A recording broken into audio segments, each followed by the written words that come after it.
let's talk a little bit about the attachment dynamics. What happens when an avoidant attached person starts to date another avoidant attached person? Now, we're just going to keep this to both fearful and dismissive avoidant.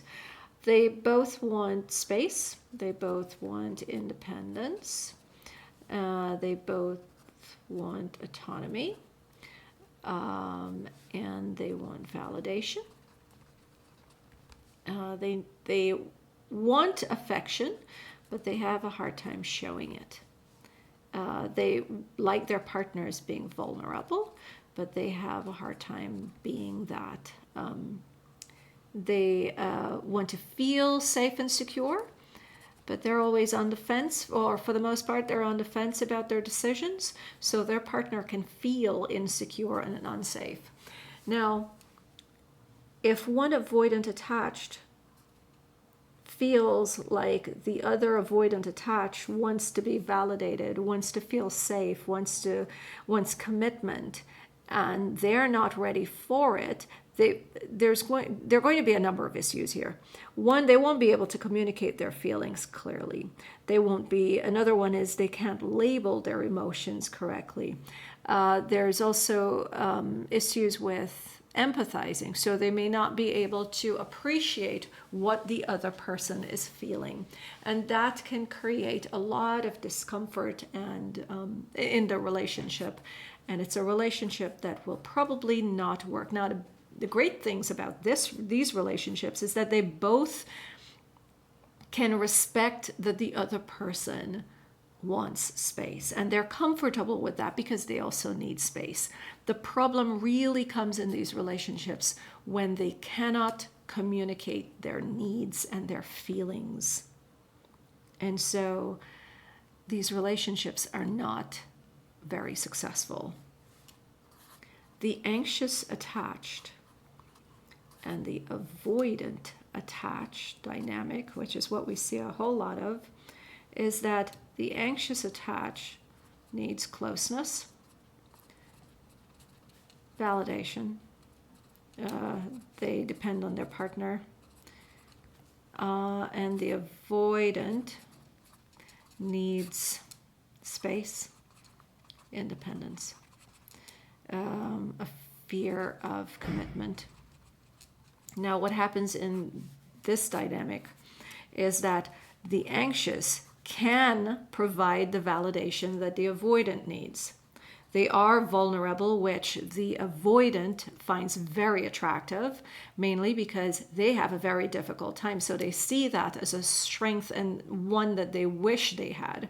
So they find it very adorable and attractive when their partner can be vulnerable. They also want to feel loved, and so the anxious attached person can provide that. But the avoidant wants space, and the avoidant generally is on the fence about their decisions, which makes the anxious attached feel unsafe and insecure. The avoidant attached also has a number of insecurities, so they may feel like they can't provide the emotional needs of a person with an anxious attachment style, and their insecurities may cause them to withdraw, especially when they really like this person, because when they're in love with an anxious attached person, a fear kicks in. What if this person leaves?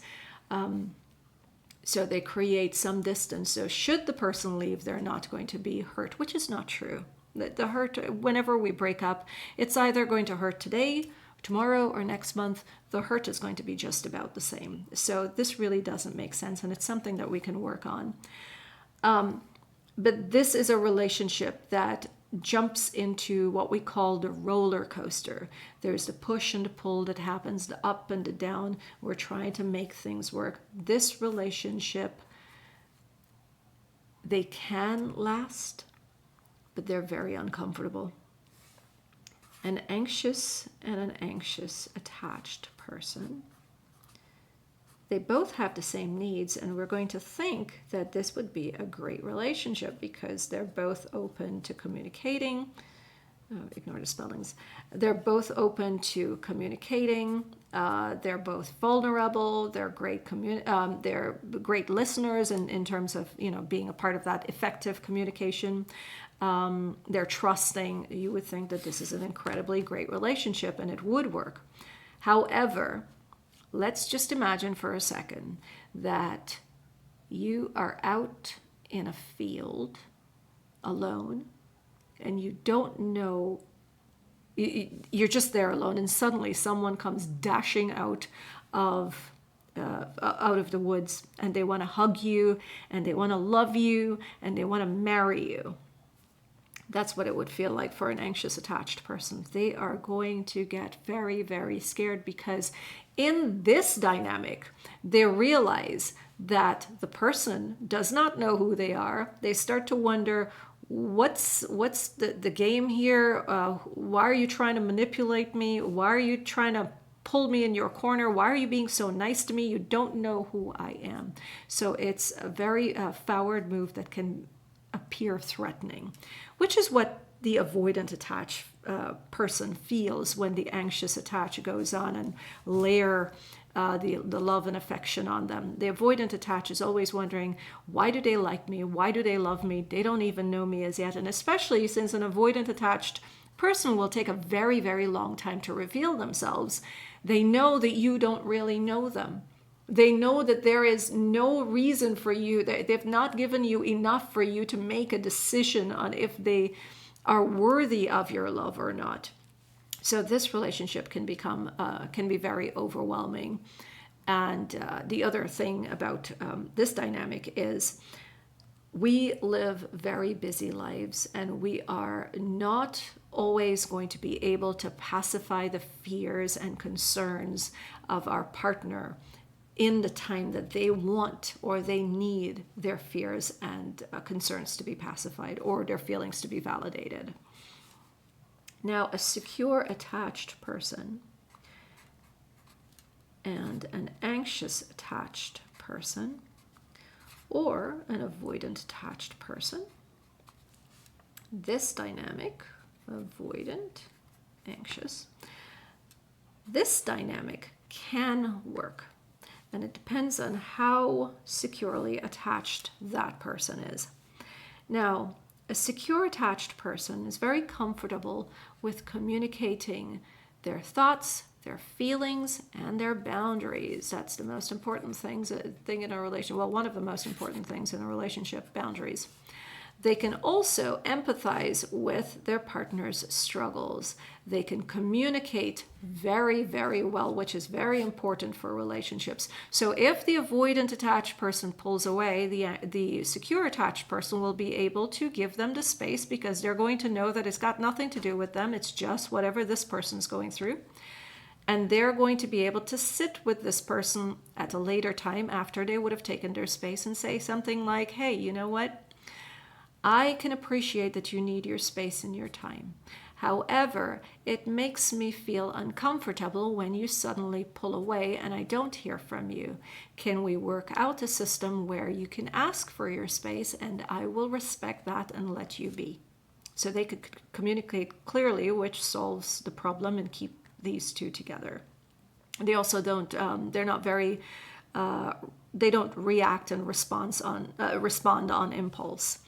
Now, someone with an anxious attachment style, they'll be able to validate their feelings. They will be able to pacify their concerns. And even when they can't get back to them right away, they will respond to their text messages and their calls in a timely manner. So these relationships can work. Now, one of the things that I find most beautiful about this dynamic, which can actually work, is that eventually someone with an avoidant attachment style can begin to mirror the behaviors, traits, characteristics of a secure attached style person, and the same thing that can happen with an avoidant and a secure attached person. But it is so much more important that we not only look to find someone with a secure attachment style to date, but we try to become securely attached. What would be helpful is If you can write a list of things that you want in a partner, and then you work towards becoming that list of things. Now, thank you for watching this video. I hope it was helpful. I will ask you to leave your thoughts in the comments. Let me know what you think. And also, it helps me to stay track with my thinking when you ask me questions on topics that you'd like for me to answer in the next video. I hope this was helpful. And if it was, I'd ask you to share it.